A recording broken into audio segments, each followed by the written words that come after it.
Parents से मैं 4-5 चीज़ें बोलना चाहूँगा। पहले तो बच्चों को स्मार्टफ़ोन मत दीजिए। आप एक डब्बा फ़ोन, जिसको कीपैड फ़ोन हम लोग बोलते हैं, कॉलिंग फ़ोन बोलते हैं, वो दीजिए। कि गवर्नमेंट से मेरी तहे दिल से रिक्वेस्ट है कि भाई आप लोग नीट में नंबर ऑफ़ अटेम्प्ट्स कम करिए। जेई की तरह नंबर ऑफ़ अटेम्प्ट्स 2 कर दीजिए। निश्चिंत मत हो जाइए। पेरेंट्स ने कोटा में छोड़ दिया और उनको पता है कोटा तो काशी है, और काशी में अगर गया है कोई तो गंगा तो नहा के आएगा। ऐसे ऐसे केसेस आए हैं जहाँ पर एक बच्चा 7-7 दिन तक अपने रूम से निकला नहीं है। न किसी दोस्त से निकलेगा, न किसी दुश्मन से निकलेगा। हमारे पैरों का कांटा तो हमारे हाथों से निकलेगा। दोस्तों, सोशल मीडिया की बात करें, डिजिटल मीडिया की बात करें, या किसी भी प्रिंट मीडिया की अखबार की बात करें, तो सभी की सुर्खियाँ बनी हुई कोटा और कोटा में स्टूडेंट्स के द्वारा लिए जाने वाले रॉन्ग डिसीजन, ठीक है, गलत जो स्टेप्स वो ले रहे हैं जिसकी वजह से सुर्खियाँ बनी हुई है। उन सुर्खियों पर चर्चा करने के लिए हमारे साथ जो है कनेक्ट हो चुके हैं एजी सर, अमित गुप्ता सर, जो कि कोटा में तो 15 साल एक बड़े बड़े जो भी इंस्टीट्यूट वगैरह कोटा शहर में उनको लीड कर चुके हैं, उनको हेड डिपार्टमेंट के रूप में मतलब एक बड़ा रोल प्ले कर चुके हैं। इसके अलावा पूरे ओवरऑल इनके अनुभव की बात की जाती है तो लगभग 25 सालों तक ये एजुकेशन सेक्टर में बच्चों को पढ़ा रहे हैं। यानी कि कोटा की भी इनको एक अच्छी समझ है, बच्चों की भी एक अच्छी समझ है, और कोटा जो है लगभग 30 साल की मेहनत से बना है, तो 30 साल 25 साल का इनका अनुभव है, तो एक बहुत अच्छी सर समझ रखते हैं। तो कोटा में जो है स्टूडेंट्स की जर्नी, उसकी जर्नी में उसके माँ बाप का रोल, गवर्नमेंट का रोल, कोचिंग का रोल, टीचर का रोल, और उसकी जर्नी में जिन लोगों का रोल होता है, चाहे वो हॉस्टल वाले लोग हो, उनके रोल को किस प्रकार से मतलब स्टूडेंट्स की जर्नी में बहुत उसकी जर्नी को जो है मतलब बहुत आसान बनाया जा सके, बहुत स्ट्रेस फ्री बनाया जा सके, और ऐसा बनाया जा सके कि कोटा में जो बच्चा आता है वो कुछ अचीव करके जाए, चाहे वो किसी भी तरीके से जाए। तो इन सभी सवालों के जवाब और आपकी एक तरह से इन प्रॉब्लम को सोल्व करने के लिए हमारे साथ एजी sir, Amit Gupta sir connect हो चुके हैं। सर, सबसे पहले तो बहुत बहुत स्वागत है आपका हमारे चैनल पर। Thank you sir. आपको तो पता ही है कोटा में सुर्खियाँ बनी हुई है बच्चों के द्वारा जो गलत स्टेप्स लिए जा रहे हैं, चाहे वो प्रिंट मीडिया हो, डिजिटल मीडिया हो, सोशल मीडिया हो, हर तरफ कोटा के ही मतलब इन सुर्खियों की चर्चा है। सर, क्या कुछ कहना चाहते हैं आप इन सुर्खियों के बारे में? बिल्कुल सही कहा तुमने कि भाई जहाँ तक अपन बात करें, कोटा में जो स्टूडेंट्स आते हैं उनकी जर्नी में 6 लोग इंपॉर्टेंट रोल प्ले करते हैं। सबसे पहले वो खुद स्टूडेंट होता है, फिर दूसरा उसके पेरेंट्स हैं, फिर तीसरे उसके कोचिंग्स हैं, फिर टीचर्स हैं, हॉस्टल्स हैं, और गवर्नमेंट है। गवर्नमेंट का जो भी एडमिनिस्ट्रेशन है उनका भी बहुत इंपॉर्टेंट रोल होता है। कोटा के स्टूडेंट्स की ये जो जर्नी है, जो जेईई और नीट की प्रिपरेशन में आते हैं और एक सुनहरा भविष्य बनाने के लिए यहाँ पर आते हैं, और कई बार ऐसे गलत स्टेप ले लेते हैं, और पेरेंट्स के अकेले या 2 बच्चे होते हैं आजकल, तो पेरेंट्स जो जिस दुखद समय से गुजरते हैं उसको एक पेरेंट ही फील कर सकता है। मैं पेरेंट्स होने के नाते फील कर सकता हूँ। मेरे 2 बेटे हैं, और मेरा जो बड़ा बेटा है वो अभी सेलेक्ट होकर के IIT BHU गया है, तो उसने भी 2 साल यहाँ कोटा में रह करके तैयारी की है, बड़े प्रतिष्ठान से तैयारी की है, और उसने जब उस पूरी की पूरी 2 साल की जर्नी में जो डिफ़िकल्टीज़ उसने फील की हैं, और जो फेल होने का जो डर होता है, उन सारी चीज़ों को मेकअप किया है मैंने as a parent, as a academic parents और एज अ टीचर, और साथ में मैंने 80 स्टूडेंट्स को अराउंड पेरेंट्स में भी रखा है, जिससे कि मेरे को बच्चों के 24 घंटे का भी बहुत अच्छा अनुभव है।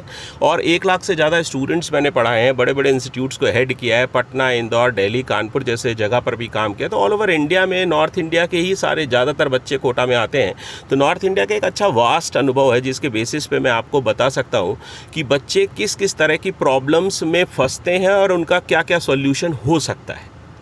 तो सर, कोटा की जर्नी की बात करें, आप बता रहे हैं कि आप बहुत अच्छा मतलब आपने बहुत लंबी जर्नी बच्चों की जीवन के ऊपर अभी तक अनुभव की है। पहले पॉइंट की बात करें, कोटा जर्नी में स्टूडेंट का अपना क्या कुछ रोल होता है और किस प्रकार से उसको प्रॉब्लम को सोल्व करने का, यानी कि स्ट्रेस से फ्री होने का उसको माइंडसेट बनाना चाहिए। पहले तो अपन बात करते हैं प्रॉब्लम्स की। कोटा में स्टूडेंट्स की प्रॉब्लम्स क्या है? वो अकेले रहता है, बिना पेरेंट्स के रहता है, हॉस्टल में रहता है, पीजी में रहता है, अपने दोस्तों के साथ रह करके भी दोस्तों के साथ नहीं होता है, क्योंकि उसका सबसे बड़ा दोस्त हो गया है मोबाइल। जी सर। तो एक्चुअली क्या है, पहले टाइम में आज से 10-15 साल पहले बच्चे एक दूसरे से अपनी प्रॉब्लम्स को लेकर बात करते थे, टीचर्स से बात करते थे, आकर के प्रॉब्लम काउंटर पे, कोचिंग्स पे बात करते थे। अभी क्या, वो हर हल को गूगल में ढूंढना चाहते हैं, और गूगल में हर चीज़ का हल नहीं है। गूगल के पास इमोशंस नहीं है, गूगल में जो डेटा फीड किया जाता है उसके बेसिस पे गूगल आंसर करता है। ऑनलाइन गेम्स हैं, कई सारे ऐसे गैम्बलिंग गेम्स हैं जिनमें बच्चे फंस जाते हैं। तो एक्स्ट्रा यूज़ ऑफ मोबाइल, चाहे वो ऑनलाइन गेमिंग के लिए हो, चाहे वो ऑनलाइन चैटिंग के लिए हो, चाहे ऑनलाइन सर्च के लिए हो, किसी भी तरह का, तो मैं यहाँ पे बच्चों से रिक्वेस्ट करूँगा कि आप लोग फ़ोन को मिनिमम यूज़ करिए। आप लोग कोटा में ऑफलाइन कोचिंग के लिए आए हैं, तो आप लोगों को ऑनलाइन सपोर्ट की ज़रूरत नहीं है। अगर कोई टीचर आपका PDF या कोई भी टेलीग्राम चैनल पे शीट, DPP या एक्स्ट्रा प्रॉब्लम्स का PDF भेजता है, तो आप उस टीचर को मना कर दीजिए। आप बोल दीजिए कि सर मैं ऑफलाइन कोचिंग के लिए आया हूँ, तो मुझे जो भी कंटेंट हो वो हार्ड कॉपी में मिलना चाहिए। आप स्मार्टफोन को बाय बाय कहिए। स्मार्टफोन से बहुत सारा टाइम किल होता है, और आप एक डिसिप्लिन लाइफ बनाइए, टाइम बाउंड प्रैक्टिस करिए, टाइम मैनेज करिए और टू डू लिस्ट बनाना शुरू करिए। मैं बच्चों को सिखाता हूँ कि TDL बनाइए। माई गुरु, मैथी गुरु करके हमारा जो YouTube चैनल है उस पर TDL कैसे बनाएं ये पड़ा हुआ एक वीडियो, आप उसको देख सकते हो। TDL में जो T है that is for time management, D for discipline and L for learning the most. तो अगर आप TDL बनाओगे तो आप सबसे ज़्यादा लर्न कर पाओगे, डिसिप्लिन्ड लाइफ आपकी रहेगी, कंसिस्टेंसी रहेगी और टाइम भी बहुत अच्छे से आप मैनेज कर पाओगे। आपके पास फ्री टाइम नहीं रहेगा तो आप ऑनलाइन गेमिंग में, ऑनलाइन चैटिंग में, इन सब में नहीं जाओगे और बहुत सारा डिस्ट्रैक्शन, डेविएशन से आप बच जाओगे। तो मैं आपको प्रॉब्लम्स भी बता रहा हूँ, सोल्यूशन भी बता रहा हूँ। सारा का सारा ऑलमोस्ट 90% प्रॉब्लम ये फ़ोन फ्रेंडशिप है। फ़ोन के साथ फ्रेंडशिप, फ़ोन पे फ्रेंडशिप नहीं, फ़ोन के साथ फ्रेंडशिप। जो आप ज़्यादातर टाइम अपने फ़ोन में स्पेंड करना चाहते हैं, लैपटॉप टैब के साथ स्पेंड करना चाहते हैं, उसको बंद करिए, फ़ोन को लॉकर में रखिए, 2 घंटे पढ़ाई करिए। फिर आपको जो डाउट्स हैं, कुछ भी आपको देखना है, 10 मिनट का टाइम लीजिए, फ़ोन को यूज़ करिए। फिर आप 2 घंटे का टाइम बनाइए पढ़ाई का, फिर लॉकर में फ़ोन को रखिए। और आप ये मान लीजिए जिस दिन आपने फ़ोन 2 घंटे के बीच में निकाल लिया उस दिन आप फेल हो गए। तो सबसे पहले जो आप रूल्स बना रहे हैं उन रूल्स को फॉलो करिए। तो स्टूडेंट्स, मेरी रिक्वेस्ट है, this life is so beautiful, life बहुत सुंदर है। JEE और नीट लाइफ का एक हिस्सा है, पूरी की पूरी लाइफ नहीं है दोस्तों। JEE और नीट जो है ना एक बहुत छोटा सा हिस्सा है दोस्त। बहुत सारे इंजीनियर्स, मैं बोलता हूँ, मेरी पेट लाइन है, every IITian is not successful and every successful person is not an IITian, number 1। And successful persons don't do the different things, they do the things differently. तो आप भी सक्सेसफुल हो सकते हो, बस आपको अलग तरीके से, डिफरेंट तरीके से काम को करना शुरू करना पड़ेगा, जैसे कि सक्सेसफुल लोग करते हैं। टाइम टेबल बनाइए और उस पर काम करिए, और फ़ोन पे जो डिस्ट्रैक्शंस हैं उनसे बचिए, बैड हैबिट्स, बैड कंपनी से बचिए, और अपने टीचर्स से बात करिए, मेंटोर से बात करिए। तो इसी पे मैं एक एडुबडी करके आप लोगों का एजुकेशन का दोस्त लेकर के आ रहा हूँ। तो आपको इस वीडियो के नीचे एडुबडी हेल्पलाइन का नंबर होगा, आप उस एडुबडी हेल्पलाइन पे जाकर के व्हाट्सएप कर सकते हैं। और आपको किसी भी तरह की मेंटोरशिप या मॉनिटरिंग या आपको फ्रेंडशिप या आपका रिजल्ट नहीं बन रहा है, स्ट्रेस हो रहा है, किसी भी तरह का अगर आपको कोई भी चीज़ चाहिए तो आप बिना पैसे के AG सर की हेल्प ले सकते हो, उनके एक्सपीरियंस का फ़ायदा उठा सकते हो। तो सर, ये आपने बहुत बड़ी बात बोली कि कोटा जर्नी में मोबाइल से उसको सेक्रीफाइस करना होगा, मोबाइल को टाइम से टाइम यूज़ करना होगा, यानी कि मोबाइल से जो भी डिस्ट्रैक्शन हो रहे हैं उससे उसको सावधान रहना होगा। ओके सर, बहुत अच्छी आपकी एडवाइस थी, बहुत इंपॉर्टेंट थी। अब सर सेकंड पॉइंट पर आना चाहूँगा कि कोटा में स्टूडेंट जो आता है उसमें सेकंड रोल जो होता है महत्वपूर्ण होता है, और वो है उसके पेरेंट्स। तो पेरेंट्स का सर क्या कुछ रेस्पॉन्सिबिलिटी बच्चे के प्रति, यदि उन्होंने कोटा में भेजा है या कोटा में उसके साथ ऑलरेडी है, तो क्या कुछ रेस्पॉन्सिबिलिटी पेरेंट्स की होनी चाहिए और किस प्रकार से उसके स्ट्रेस को हैंडल करने में उनकी भूमिका होनी चाहिए? पेरेंट्स से मैं 4-5 चीज़ें बोलना चाहूँगा। पहले तो बच्चों को स्मार्टफोन मत दीजिए। आप एक डब्बा फ़ोन, जिसको कीपैड फ़ोन हम लोग बोलते हैं, कॉलिंग फ़ोन बोलते हैं, वो दीजिए, नंबर 1। नंबर 2, उसको एक्स्ट्रा फंड्स मत दीजिए प्लीज़। उसको ATM कार्ड मत दीजिए, उसको ऐसे वॉलेट्स मत दीजिए जिसमें 1 लाख, 2 लाख, 50,000, 25,000 रुपये पड़े रहते हैं और आप उसको फ्रीडम। ये केयर नहीं है सर, ये केयर नहीं होती है। पेरेंट्स को लगता है कि वो पैसे दे करके केयर करते हैं। नंबर 3, जिस भी हॉस्टल, PG में आप उसको छोड़ रहे हैं, उसकी वीकली रिपोर्ट लीजिए, उससे कितने बच्चे मिलने आते हैं, कौन कौन बच्चे मिलने आते हैं, उसकी क्या कंपनी है, कितने टाइम वो हॉस्टल से बाहर रहता है, हॉस्टल में उसकी अटेंडेंस लगती है कि नहीं। हॉस्टल में वालों को बोलिए कि उसका मोबाइल रात के लिए सबमिट कर लें, और दिन में जब वो कोचिंग जाता है तो कोचिंग जाते वक्त दे दें, या जब उसको कोई काम है तो उसको लैपटॉप दीजिए, कीपैड फ़ोन दीजिए, लैपटॉप दीजिए। लैपटॉप के लिए आप अपने हॉस्टल वालों को बोल सकते हो कि उसे कोई ऐसा एरिया प्रोवाइड करें जहाँ पे वो लैपटॉप से काम कर सके। वाईफाई इनेबल्ड सारे हॉस्टल्स होते हैं, तो कोई ऐसा जैसा डाइनिंग एरिया हो सकता है, वहाँ पर जाकर के बच्चे लैपटॉप से काम कर सकते हैं। और लैपटॉप को मिनिमम यूज़ करते हैं बच्चे, फ़ोन पे ज़्यादा लगे रहते हैं, फ़ोन से उनका बहुत टाइम किल होता है, तो फ़ोन क्योंकि हाथ में रहता है हर समय वो लोग यूज़ कर सकते हैं। लैपटॉप को ओपन करना, ऑन करना और ऑफ़ करना एक छोटा सा बैरियर होता है, तो बच्चे ज़रूरत पे ही उसको यूज़ करते हैं। तो एक्स्ट्रा फंड्स मत दीजिए, फ़ोन अच्छा मत दीजिए, ज़्यादा महंगे फ़ोन मत दीजिए। कई सारे लोगों को मैंने देखा है कि आईफ़ोन 2-2 लाख रुपए के आईफ़ोन लेकर के बच्चे घूम रहे होते हैं।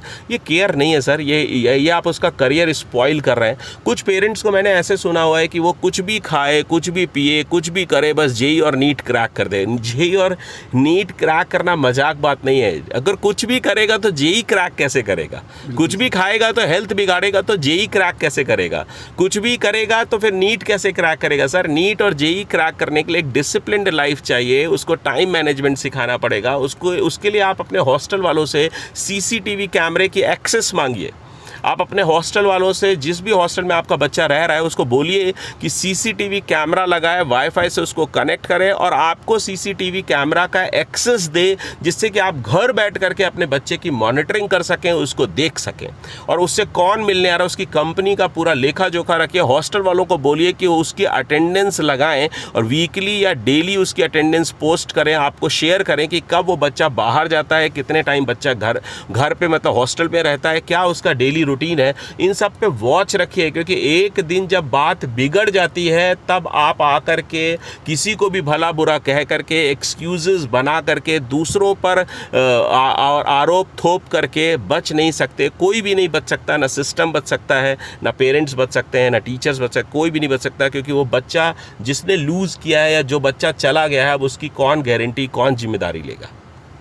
तो सर यहीं से एक क्वेश्चन पुटअप करना चाहूँगा कि जो पेरेंट्स थोड़े से स्ट्रिक्टली होते हैं, जैसे आपने बताया कि कुछ भी खा, कुछ भी पी, कुछ भी कर, पर जेई नीट क्लियर कर ले, तो ऐसे पेरेंट्स जिनकी मानसिकता ये बन चुकी है कि बच्चा तो हमारा नीट जेई क्लियर करके ही आएगा, अदरवाइज़ उसके बाद कोई ऑप्शन नहीं, तो उस कंडीशन में बच्चे के ऊपर जो मेंटली प्रेशर बनता है, ऐसे पेरेंट्स को क्योंकि उस कंडीशन में बच्चा जो है कुछ गलत स्टेप ले लेता है तो कुछ भी हाथ नहीं लगता, ना उसको जेई लगता है ना कुछ, और अपना जो भी बच्चा होता है वो भी वो खो देते हैं।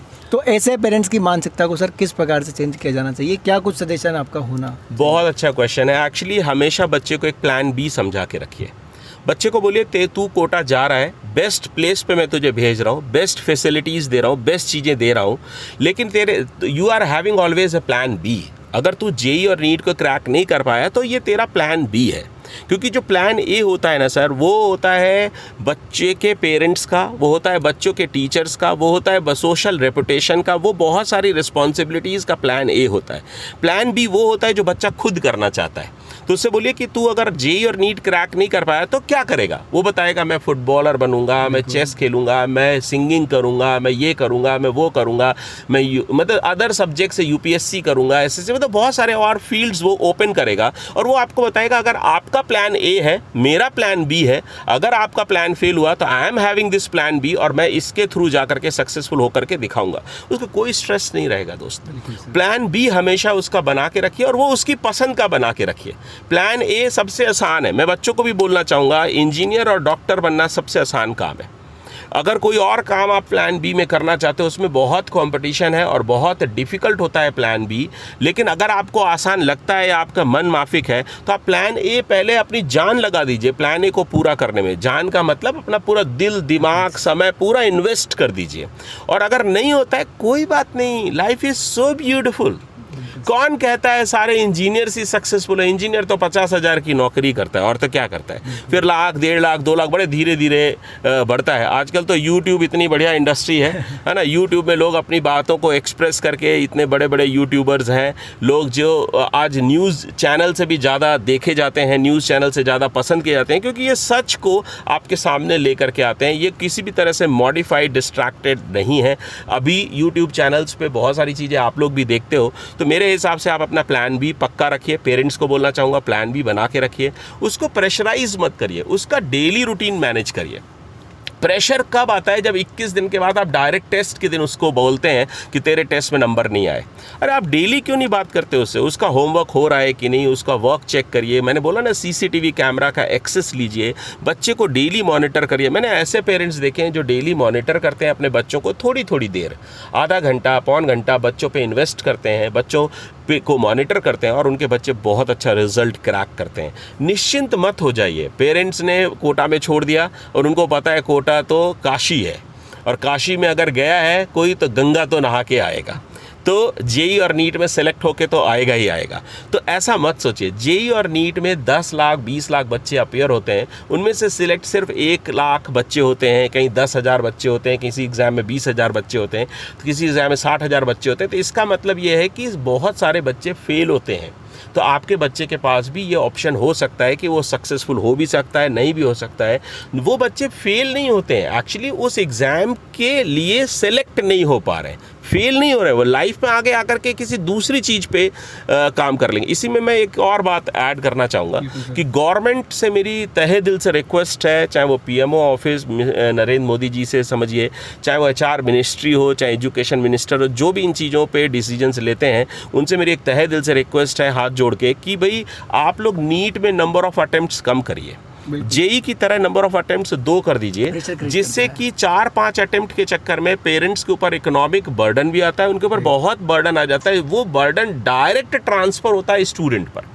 मान लीजिए 1.5 लाख रुपए करके अगर पेरेंट 4 साल में 6-7 लाख रुपए खर्च कर रहे हैं, तो वो डायरेक्ट बर्डन ट्रांसफर हो रहा है स्टूडेंट के ऊपर, और स्टूडेंट के ऊपर वो इकोनॉमिक बर्डन भी ट्रांसफर हो रहा है, प्लस टाइम प्रेशर भी आ रहा है कि मैं आज 19 साल का हो गया, 20 साल का हो गया, 21 साल का हो गया, 22 साल का हो गया। और वहीं वो देख रहा है कि जेई वाला जो उसका दोस्त है 22 साल में बीटेक करके 1 लाख रुपए 50,000 रुपए की नौकरी करके निकल रहा है, और वो अभी भी नीट के लिए प्री मेडिकल एग्जामिनेशन के लिए फाइट कर रहा है और क्रैक नहीं कर पा रहा है। अरे भाई आप उसके लिए भी 2 अटेम्प्ट करिए, जैसे जेई के लिए 2 अटेम्प्ट्स हैं, आप 2 बार कंडक्ट करिए। नीट में 4-4 साल की मेहनत बच्चों की 1 अटेम्प्ट पे लगी रहती है। मान लीजिए 3 साल से बच्चा प्रिपेयर कर रहा है, सक्सेसफुल नहीं हो पा रहा है, और 2024 में अटेम्प्ट करता है फिर से नीट एग्जामिनेशन को, और फिर से उसका खेल 3 घंटे 20 मिनट में आप तय करने वाले हो।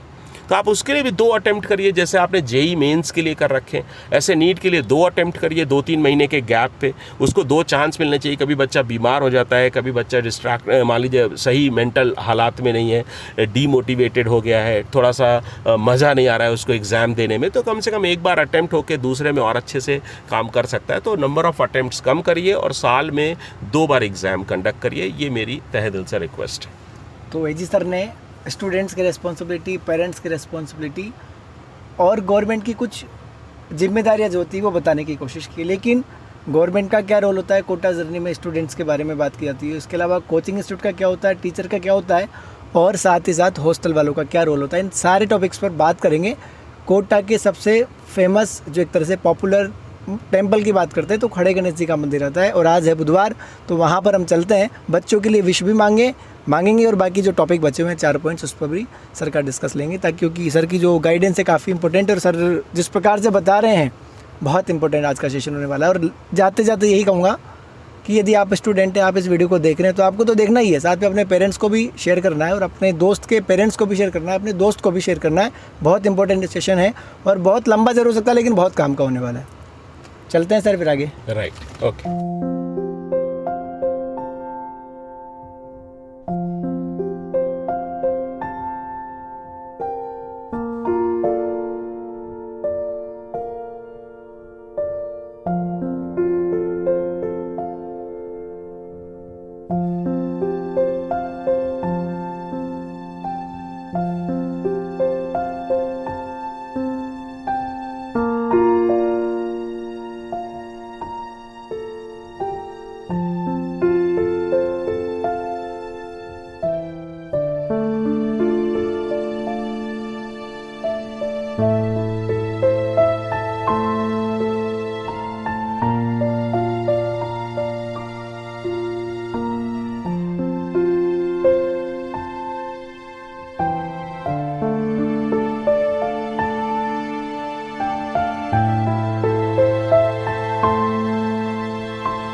तो दोस्तों बात करें तो अभी हम जो है कोटा के फेमस टेंपल जहाँ पर सबसे ज़्यादा पॉजिटिव वाइब्स निकलती है, खड़े गणेश जी के मंदिर पर यहाँ पर हम हैं और एक बार फिर से हमारे साथ कनेक्ट हो चुके हैं है जी सर 2-3 पॉइंट पर मैं डिस्कस कर लिया था, कुछ पॉइंट्स रह गए थे, मैं रिमाइंड करवाता हूँ आपको। एक तो कोटा की जर्नी में, स्टूडेंट्स की जर्नी में टीचर का क्या रोल होता है, कोचिंग इंस्टीट्यूट का क्या रोल होता है, हॉस्टल वालों का क्या रोल होता है, इसके अलावा गवर्नमेंट का क्या कुछ रोल होना चाहिए। क्योंकि अभी एक ऐसी पॉलिसी गवर्नमेंट ने निकाली है जिसमें 2 महीने तक बच्चों के टेस्ट वगैरह बंद करने का उन्होंने डिसीजन ले लिया स्टेट गवर्नमेंट के माध्यम से। तो मुझे लगता है सर ये तो सोल्यूशन नहीं हो सकता, तो क्या कुछ सोल्यूशन होना चाहिए, 4 पॉइंट्स के बारे में बताइए। देखिए, मैं सभी से कहना चाहूँगा, चाहे वो कोचिंग इंडस्ट्री हो, टीचर्स हो या गवर्नमेंट हो, प्रेशर को बच्चे को हैंडल करना सिखाना है, ना कि प्रेशर को रिमूव करना है। क्योंकि आगे चल के वो जॉब्स में जाएंगे, बिजनेस में जाएंगे या कहीं पर भी किसी भी जर्नी में। आज मैं कह रहा हूँ कि गवर्नमेंट का जो चीफ मिनिस्टर है या यहाँ पे जो कलेक्टर है या जो भी एसपी सिटी है या कोई भी किसी भी जॉब में, ऐसा नहीं हो सकता कि प्रेशर ना हो। जॉब प्रेशर, जो रिस्पॉन्सिबिलिटी प्रेशर या कुछ लाइबिलिटीज़ होती हैं फैमिली की, वो सब रहता ही है जीवन में, ये जीवन का एक हिस्सा है। तो हमें पेरेंट्स को, टीचर्स को, कोचिंग्स को, एडमिनिस्ट्रेशन को, गवर्नमेंट को, हर एक को बच्चों को प्रेशर हैंडल करना सिखाना है। उसके लिए हमें मेंटोर्स अलॉट करने। बच्चे को टेस्ट रिमूव कर देना, टेस्ट कंडक्ट ना कराना, तो क्या जेई कंडक्ट नहीं होगा टाइम पे? बच्चों की क्लासेस को कम कर देना, बच्चों के सिलेबस को कम, भाई सिलेबस कम करिए। अगर आप सिलेबस कम करते हो ऑटोमेटिकली क्लासेस कम हो जाएंगे। जेई का लेवल आप डाउन करते हो तो ऑटोमेटिकली वो जो पढ़ाने का जो सिलेबस है या जो पढ़ाने का जो लेवल है वो कम हो जाएगा। नीट में आप नंबर ऑफ अटेम्प्ट्स कम करते हो, 680-700 मार्क्स बच्चे को चाहिए होते हैं नीट में अच्छा कॉलेज लेने के लिए। अब 720 में से 700 मार्क्स अगर जिस बच्चे को चाहिए और उसका 580, 550, 600 आ रहा है, वो बहुत मेहनत कर रहा है। 600 मार्क्स बहुत अच्छे होते हैं सर, और उसके बाद भी अगर बच्चे को प्रेशर है तो इसका मतलब कहीं ना कहीं सिस्टम में फ्लॉ है, गवर्नमेंट की कोई पॉलिसीज़ में फ्लॉ है। तो गवर्नमेंट अगर देखिए, शॉर्टकट नहीं लेने चाहिए। मैं तो कहता हूँ अगर हम लोग किसी भी बात पे बात करते हैं तो शॉर्टकट्स के लिए बच्चों को मना करते हैं, हार्डवर्क के लिए बात करते हैं। और आप गवर्नमेंट भी शॉर्टकट लेने की बात करती है, या कोचिंग इंडस्ट्री में अगर कुछ लोग शॉर्टकट की बात करते हैं, शॉर्टकट नहीं लेने हैं। बच्चों के एग्ज़ाम की फ्रीक्वेंसी वही होनी चाहिए। बच्चों का सिलेबस अगर कम हो रहा है गवर्नमेंट की तरफ से तो ऑटोमेटिकली प्रेशर कम हो जाएगा, नहीं तो बच्चों के सिलेबस को रफ्तार से ना पढ़ाया जाए। आज मैं कहता हूँ ना, आप एक दिन छुट्टी कर दीजिए, वीक में 5 दिन क्लास लगा दीजिए, तो बच्चे का सिलेबस बहुत तेज़ रफ्तार से पढ़ाना पड़ेगा टीचर को। टीचर स्पीड में पढ़ाएगा तो उधर प्रेशर आ जाएगा। इधर का प्रेशर आप हटा करके नवंबर, दिसंबर, जनवरी में प्रेशर पुट अप कर रहे हो, मतलब कहीं ना कहीं जाकर के प्रेशर शिफ्ट हो रहा है, ख़त्म नहीं हो रहा है। तो प्रेशर को हैंडल करना सिखाना पड़ेगा बच्चे को।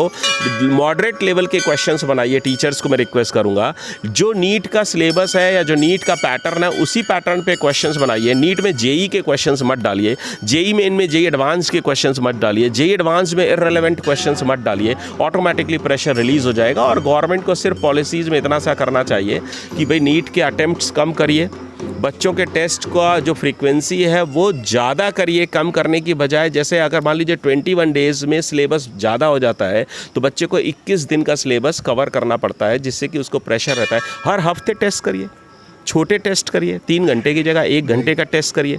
अपने आप ही प्रेशर, 1 हफ्ते का बच्चे को पढ़ना होगा, फिर दूसरे हफ्ते का पढ़ना होगा, फिर तीसरे हफ्ते, तो फ्रीक्वेंसी बढ़ाइए, कम मत करिए। लोगों को अजीब लग रहा होगा कि ये क्या कह रहे हैं ये जी सर, बट मैं इतने सारे बच्चों को पढ़ा चुका हूँ, कोचिंग भी मैंने खुद का चलाया हुआ है। मुझे पता है जब बच्चों के छोटे छोटे टेस्ट या जब बच्चों के क्विज़ेज़ होते हैं, जब बच्चों के छोटे छोटे सिलेबस के टेस्ट होते हैं तो उनके ऊपर प्रेशर छोटा होता है। और जब 2 महीने 3 महीने में टेस्ट कराओगे एक बार तो प्रेशर बहुत बड़ा हो जाएगा। 2 महीने का सिलेबस एक साथ आएगा तो उस केस में बच्चों को सफ़र ज़्यादा करना पड़ेगा।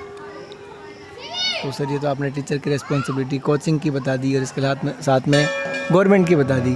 एक पॉइंट आप सर दोबारा रिमाइंड कराना चाहूँगा कि कोटा में हॉस्टल में ही बच्चा रहता है, तो हॉस्टल वालों की भी एक बहुत बड़ी रिस्पॉन्सिबिलिटी होती है। किस प्रकार से हॉस्टल वालों को बच्चे की केयरिंग करनी चाहिए, बच्चे का भी किस प्रकार से ट्रेनिंग उनके साथ होना चाहिए, क्या कुछ कहना चाहते हैं आप? हाँ, हॉस्टल्स वालों के लिए कहने से पहले मैं कोचिंग वालों से एक बात, मेरी रिक्वेस्ट ये है, कोटा के कोचिंग्स बहुत अच्छा कर रहे हैं। मैंने बाहर भी काम किया हुआ है, बाहर के कोचिंग्स के कंपैरिजन में Kota is doing very very awesome. Kota का एक एक नागरिक मुझे लगता है बच्चों की सफलता के लिए प्रे करता है, बच्चों की सफलता के लिए लगा रहता है, चाहे वो रिक्शे वाला हो, चाहे वो बुक सेलर हो, चाहे वो कोई भी हो। हर कोई कोटा में बच्चों की जर्नी, क्योंकि उसी से उनकी रोजी रोटी चलती है प्रोपोर्शनली।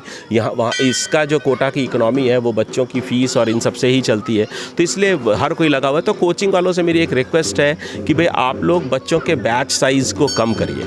250 बच्चों की जगह 100 बच्चों का बैच रखिए, अगर पॉसिबल हो तो ये काम करिए। दूसरा, जो मेंटोरशिप आपने दे रखी है नाम के लिए, उस मेंटोरशिप को यूज़ करिए। बच्चे को हर मेंटोर को हर वीक में बच्चे से मिलना चाहिए।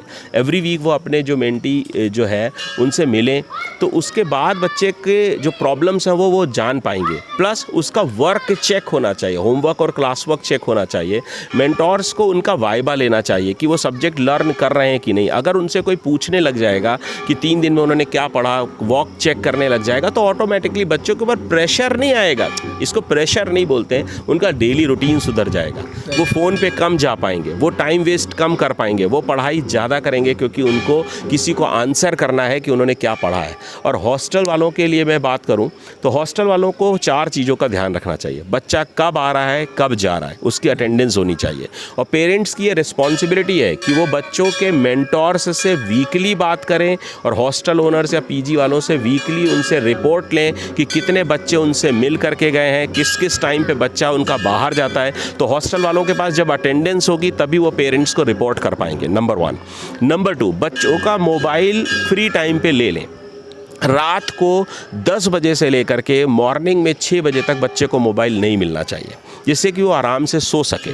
जब अच्छी स्लीप होगी, अच्छी हेल्थ होगी, तभी तो वो अच्छा काम कर पाएगा। क्योंकि आपने सुन रखा होगा, स्वस्थ शरीर में ही स्वस्थ मस्तिष्क रहता है। तो मेंटली फिटनेस तभी होती है इंसान में जब फिजिकली वो फिट होता है। जब अच्छे से स्लीप सबसे बड़ा योग है, अच्छी नींद ही सबसे ज़्यादा ज़रूरी है। तो जब अच्छी नींद करेगा तो नींद के टाइम पे फ़ोन होने की ज़रूरत नहीं है। तो दूसरा, उससे मोबाइल ले लें, टाइम टू टाइम मोबाइल उसका सरेंडर करें। नंबर तीसरी बात है कि उसकी जो लोग मिलने आ रहे हैं, जो लोग वो जब बच्चा जो लोग भी मिलने आ रहे हैं, उनकी एक रिपोर्टिंग होनी चाहिए कि कौन से लोग आकर के उससे मिले हैं, और उसको पेरेंट्स को वो रिपोर्ट करें। नंबर 4, वो अपने हॉस्टल्स में थोड़ा सा एकेडमिक एंगल ऐड कर सकते हैं। तो अगर कोई हॉस्टल अपने हॉस्टल को एकेडमिक हॉस्टल बनाना चाहता है तो द अकेड पेरेंट्स का एक हेल्पलाइन नंबर हमने दिया है, उस पर हमसे कनेक्ट कर सकता है। हम उसको कंसल्टेंसी दे सकते हैं कि कैसे वो अपने हॉस्टल को एकेडमिक हॉस्टल बना करके बच्चों के भविष्य को और सुनहरा बनाने में, उनकी सक्सेस स्टोरीज़ में कैसे वो साथ जा सकते हैं, बच्चों की जो जर्नी है उसको कैसे आसान बना सकते हैं। तो और नंबर 4थी चीज़ जो है, उनके हेल्थ का ध्यान रखें कि वो मेंटली फिट है या नहीं। उनका रिजल्ट चेक करें। अगर कोई बच्चा टेस्ट दे के आया तो उसका क्या स्कोर आया है, उसका स्कोर उसके पेरेंट्स को रिपोर्ट करें। उसके मेंटोर्स से बातचीत करते रहें, क्योंकि वो यहाँ पे उसके लोकल गार्जियन है। तो लोकल गार्जियन बन करके रहें, उसके एकेड पेरेंट्स बन करके रहें। उसका कम से कम इतनी मॉनिटरिंग तो बच्चे की होनी चाहिए कि बच्चा बिना पेरेंट्स के रह रहा है तो उसको ये डर होना चाहिए, ये थोड़ा सा उसको लगना चाहिए कि कोई ना कोई है जो उसकी रिपोर्टिंग उसके पेरेंट्स तक कर सकता है। इतनी रिस्पॉन्सिबिलिटी तो हॉस्टल ओनर्स को लेनी ही चाहिए। और अभी मैंने क्या देखा है, हॉस्टल्स में एक बंदा होता है, वो सुबह से शाम तक देखता है कब बच्चा जा रहा है, कब आ रहा है, किसी को कोई मतलब नहीं होता है। जोमेटो स्विगी से खाना ला रहे हैं बच्चे, फिर वो सो रहे हैं, कोचिंग के टाइम पे सो रहे हैं, उनको कोई जगाने वाला नहीं। उनको टाइम टेबल मैनेज कराइए, उनको एक टाइम टेबल प्रेस्क्राइब करिए, और वो टाइम टेबल उनसे मैनेज कराइए, वो टाइम टेबल उनसे फॉलो कराइए। अगर कोई प्रॉब्लम है तो टाइम रहते 2 दिन में 3 दिन में पेरेंट्स से बात करिए। नहीं तो पेरेंट्स को बोलिए कि आप अपने बच्चे को आकर के ले करके जाइए। वहाँ पर बिजनेस मत देखिए। ऐसे ऐसे केसेस आए हैं जहाँ पर एक बच्चा 7-7 दिन तक अपने रूम से निकला नहीं है। लग्जरी हॉस्टल्स हैं, बच्चा अकेले फ़ोन पे लगा हुआ है, गूगल में पता नहीं क्या क्या वो सर्च करता है, पता नहीं क्या क्या देखता है, और 7-7 दिन तक 10-10 दिन तक वो अपने रूम से बाहर नहीं निकला है। सोचिए, वहीं पर खा रहा है, पी रहा है, रह रहा है। उसकी मनस्थिति आप समझ सकते हैं कि क्या होती होगी। और फिर तब जा कर के ऐसी दुर्घटनाएं जन्म लेती हैं, जिसको हम सब मिल करके उसको हटा सकते हैं, उसको रोक सकते हैं और बच्चों का सहयोग दे सकते हैं। तो मैं अपनी तरफ से 2 पहल ले रहा हूँ। एक तो एडुबडी, जो स्टूडेंट्स के लिए मैं फ्री कहना चाहिए रहेगा, बिल्कुल निःशुल्क है, कोई पैसा नहीं है। मेंटोरशिप हम देंगे, बच्चों को बताएंगे कि कैसे उनको अपना जीवन अच्छे से बिताना चाहिए, कैसे वो अपनी जो सक्सेस स्टोरी है उसको लिख सकते हैं, कैसे नीट और जेई की जर्नी को आसान बना सकते हैं। वो एक छोटी मोटी मेंटोरशिप हम एडुबडी के थ्रू देंगे।